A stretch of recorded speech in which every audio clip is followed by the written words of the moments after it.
sa Pilipinas sa recession, ayon sa Pangulong Gloria Macapagal-Arroyo. PhilHealth, iuurong ang kaso laban sa IBC-13 at magre-reconcile ng remittance record sa mga susunod na araw. Land Transportation Office, pinayuhan ng palasyo na magsagawa ng mas malawakang mga konsultasyon sa Radio Frequency Identification System o RFID. At 79 million peso jackpot sa Lotto, tinamaan ng isang winner. Magandang gabi po. Pinatatag at iniligtas ang Pilipinas sa epekto ng global financial crisis ng mga reformang pang-ekonomiya na ipinatupad ng Pamunuang Arroyo. Ipinagmalaki ito ng punong ehekutibo sa panayam sa MBC Action Radio sa Iloilo kanina. Aniya, ang epektibong koordinasyon ng mga fiskal at monetary policy ang nag-adya sa bansa sa recession gaya ng dinanas ng ilang malalaking ekonomiya sa mundo. Pinasalamatan niya ang mga mambabatas na sumuporta sa value-added tax reform. Nakatulong ito sa paglikom ng pondong nagamit sa paglikha ng trabaho para sa mga mamamayan at pagtatayo ng mga infrastruktura. Ikinatuwa ni Pangulong Gloria Macapagal-Arroyo ang matinding suporta ng mga LGU sa kampanya ng gobyerno sa Zero Waste Management. Pinasinayaan ni Ginang Arroyo ang bagong Materials Recovery Facility sa Barangay Suklaban, Mexico, Pampanga. Inaasahang 2,000 magsasaka ang makikinabang dito. Samantala, libo-libong Ilonggo ang nagpaulan upang salubungin ang punong ehekutibo na nanguna sa pasinaya ng ika-15,000 butika ng barangay sa Tiring Elementary School, Barangay Tiring. Laking pasasalamat ng mga residente sa Pangulo sa pagpaparating ng butika ng barangay program sa kanilang lugar. 50% mas mababa ang presyo sa mga ito kumpara sa mga branded na gamot. Mainit na inisyatibo ang napagpasyahan ng Malacanang na pagrebisa sa Visiting Forces Agreement sa pagitan ng Pilipinas at Estados Unidos. Ayon sa Texas-based Global Intelligence Company Strategic Forecasting Incorporated o Strat4, malamang na magtagal ang anumang review process at higit pa kung isusulong ang renegotiation. Kumilos ang palasyo sunod ng botohan sa Senado na nanawagan ng pagbasura sa kasunduan. Ayon kay DFA Commissioner Executive Director Edelberto Adan, titimbangin sa review ang posisyon ng Senado at ng mga pamayanan na nabiyayaan ng US at ng BFA. Pinanindigan niyang mahalaga ang papel ng BFA sa pagwaglit sa terorismo sa Asia.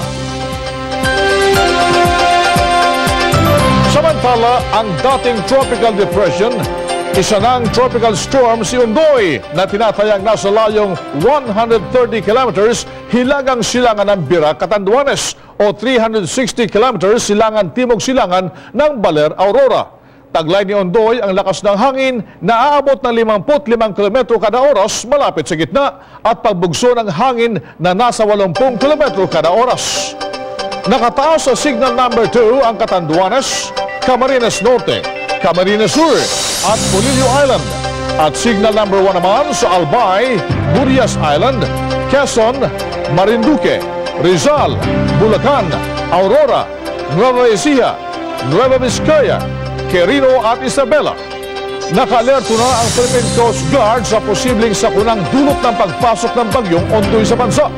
Kasabay nito, muling pinalalahanan ni Coast Guard Chief Admiral Wilfredo Tamayo ang lahat hinggil sa mga panuntunan sa paglalayag ng mga sasakyang pandagat sa tuwing mayroong bagyo. Pero naka-alerto na po yung ating mga tauhan, yung ating pong mga kagamitan, mga barko naka-standby na, at yung ating deployable response group din ay nakahanda na rin na tumugon sa anumang insidente pwede mangyari. Patuloy naman ang paghahanda ng Commission on Elections para sa halalan sa 2010. Kasama na sa mga preparasyon ang paglilinis sa voters list, pagsusuri sa mga aplikante sa party list accreditation at ang pagpapaliwanag ng automated counting sa mga mamamayan. Ang ulat, hatid ni Marian Alivio.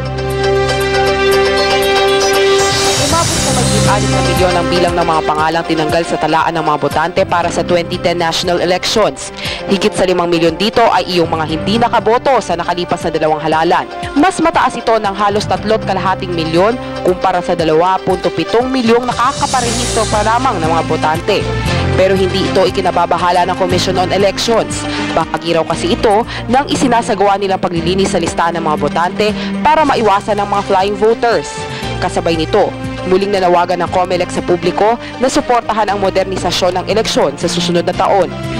Ayon kay COMELEC Commissioner Nicodemo Ferrer, matagal nang atrasado ang Pilipinas sa Asia pagdating sa ginagamit na teknolohiya sa pagsasagawa ng halalan. Giit pa ni Ferrer, labag sa batas ang partial automation dahil mismong batas na umano ang nagsasabi dapat buong bansa ay magkaroon ng automated na eleksyon sa 2010. We have to automate. Dahil kung hindi tayo mag-automate ngayon, when? Di ba? When? Naiwanan na tayo. Dito sa Asia, di ba? Naiwanan na tayo. So when? Gusto pa nila yung partial. Yung partial automation is violative of the law for automation because nakalagay doon, it should be nationwide. Sa ngayon, target ng Commission on Elections sa mailabas bago mag-Nobyembre 30 ang pinalalistahan ng ma-accredit na party list group sa 2010 national elections. Ito ang huling araw ng paghahain ng certificates of candidacy ng mga nais tumakbo sa halalan. Sisikapin din nilang makapaglabas ng desisyon sa Martes hinggil sa legalidad ng merger ng mga partidong Lakas at Kampi. We'll try our best Tuesday. We'll try our best. Hindi naman masyadong komplikado yun eh. The way we see it, di ba? Pinakomplicate lang ng mga abogado. Ako si Marian Alivio at ito ang News Tonight. Samantala, nagkausap na ang mga opisyal ng PhilHealth at IBC13 hinggil sa issue ng kontribusyon ng mga empleyado ng TV Network. Kasabay nito, siniguro ng PhilHealth na tuloy-tuloy pa rin ang pagbibigay nito ng benepisyo sa mga empleyado. Ang ulat mula kay Merwin Llanza. Nagkasundo na ang PhilHealth at IBC13 sa pag-uurong ng kaso at pagre-reconcile ng kani-kanilang mga records kaugnay ng mga kontribusyon ng mga empleyado ng network. Kinasuhan ng PhilHealth ang IBC13 sa kakulangan na umaabot sa mahigit sa 6 na milyong piso. Naayos na natin, there were some reconciliation of our records and then magkakaroon na ng payment schedules dito, no? Mabuti rin yung kinalabasan in the sense na pare-pareho tayong ginagawa lang ng mga ginagawa lang trabaho nila at tayo naman sino ba employer hindi ayusin na mapabuti rin ang mga lagay ng mga empleyado. Yun yung napagkasunduan na lilinisin yung account at pagkatapos ay magtutulungan pa rin. Siniguro ng presidente ng PhilHealth at IBC Management sa mga empleyado na walang dapat ipangamba sa mga benepisyo dahil tuloy-tuloy na at pwede nang i-avail ito. Mangyayari na sa kaso? Well, eventually we will withdraw this. There will be, we will issue the assistance certificate to this effect.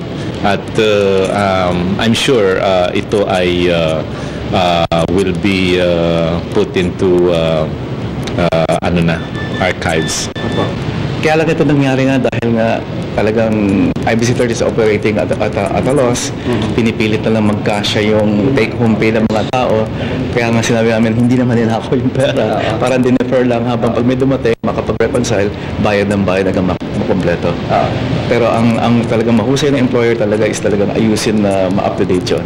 So yun ang gagawin talaga na So parang wala nang dapat ipangamba yung mga... Wala na siguro dapat ipakamba at natutuwa kami ay maganda ang naging diskusyon at ang solusyon dito sa problema ito. Ako si Merwin Llanza at ito ang News Tonight. Susunod! Land Transportation Office, tinayuhan ng palasyo na magsagawa ng mas malawakang mga konsultasyon sa Radio Frequency Identification System o RFID. Ang detalye sa pagbabalik ng News Tonight.